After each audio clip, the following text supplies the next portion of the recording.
Hi, my name is Shaina Iris Santelices, and this is my youth camp story. Before camp and before ko makilala ng fully ang Lord, sobrang mahihain akong person. Sobrang baba ng self-esteem ko and lagi ko nalang piniplease ang ibang tao.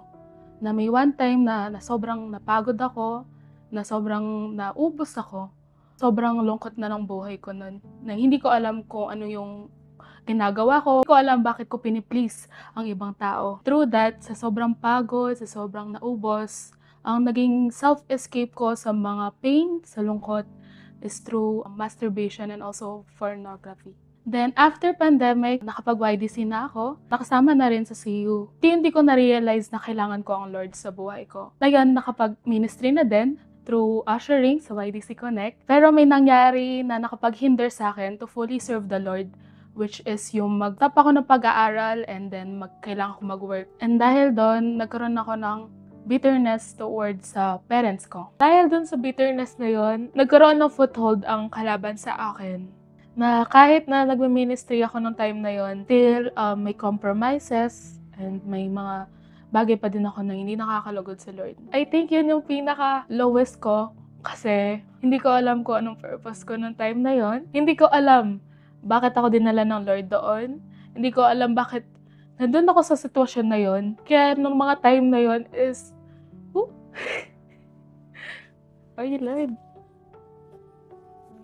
Sobrang malayo ako sa Lord.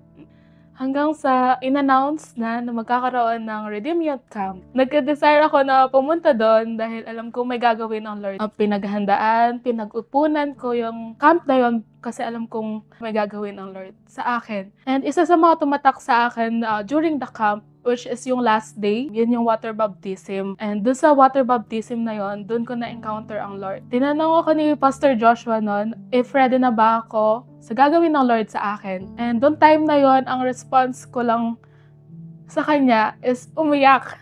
Pero deep down sa puso ko, ang response ko is yes, ready na ako. Kasi gusto ko nang makawala. Dun ko masasabi, the old has gone and the new has come. Nawala lahat ang tanikala na nakakapaghinder sa akin ay napalitan ito ng pagmamahal ng Lord. I am redeemed because of Jesus Christ. Now, after surrendering all to the Lord, sa buhay ko, sa plano ko, ngayon ko nakikita at nararamdaman ang labis na pag-ibig at biyaya ng ating Panginoon. Sa mga kinakatakbo ng Lord, sponsor sa mga kabataan.